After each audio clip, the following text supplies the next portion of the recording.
Thank you. 9 decades ago, Congress passed the Packers and Stockyards Act to prevent monopolistic packers from capturing control over the livestock supply chain away from independent farmers and ranchers across the United States. For the past several decades, as the structure of the U.S. livestock industry changed, GIPSA actually frustrated the very purpose of the act by not prohibiting the packers from engaging in these unfair and anti-competitive practices against individual livestock producers. A 2006 government audit revealed that the basic investigative processes and procedures GIPSA was using were not designed for, nor were they sufficient to address the very complex anti-competitive practices that the agency was encountering in today's radically changed industry.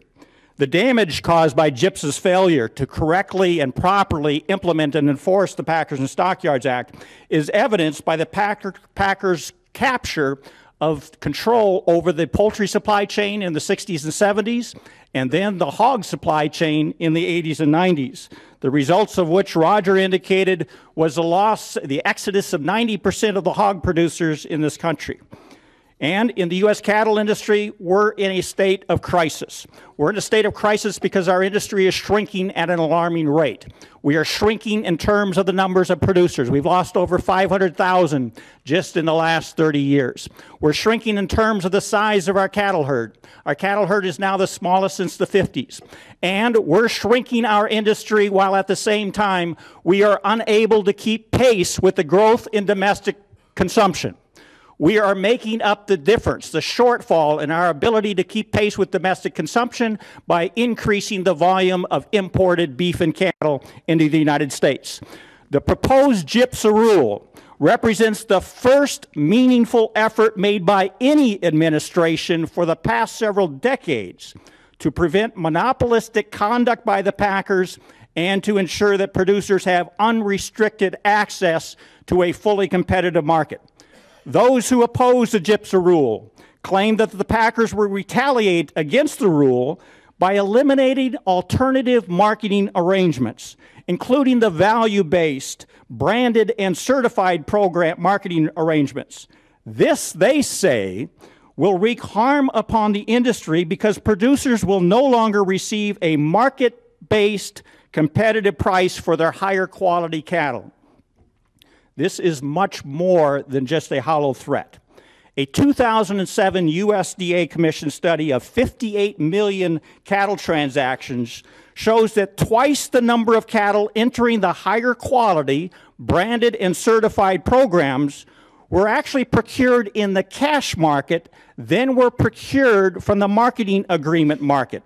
In fact, fewer than 6% of all the cattle marketed through branded and certified programs during the entire 2.5-year period covered by the study were procured through marketing arrangements.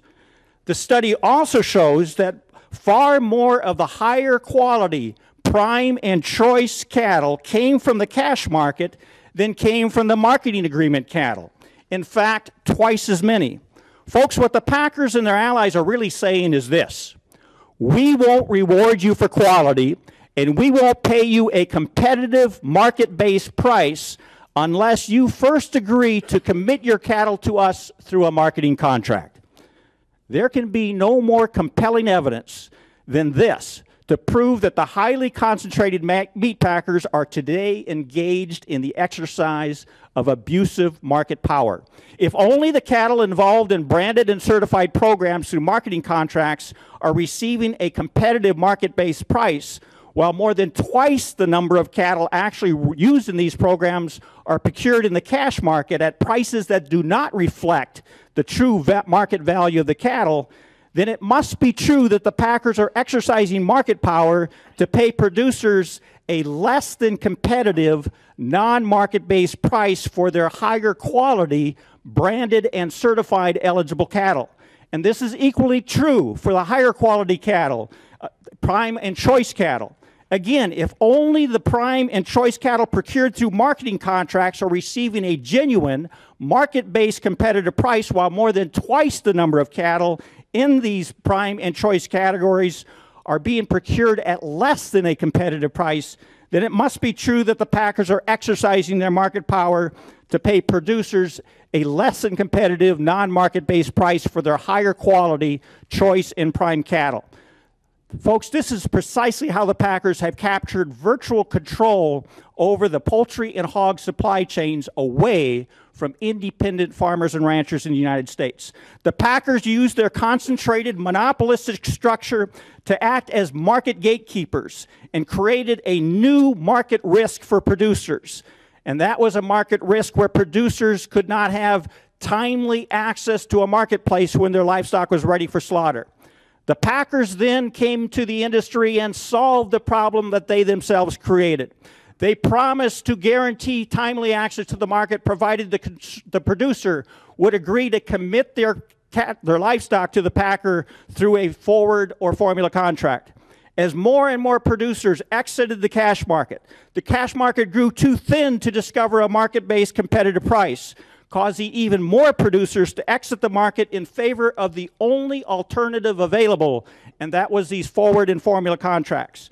Then, with a thin cash market prone to manipulation, the packers continue to tie the base price of all cattle, regardless of how they're procured, to that ever-thinning dysfunctional cash market, thus lowering the aggregate price of all cattle. We're out of time.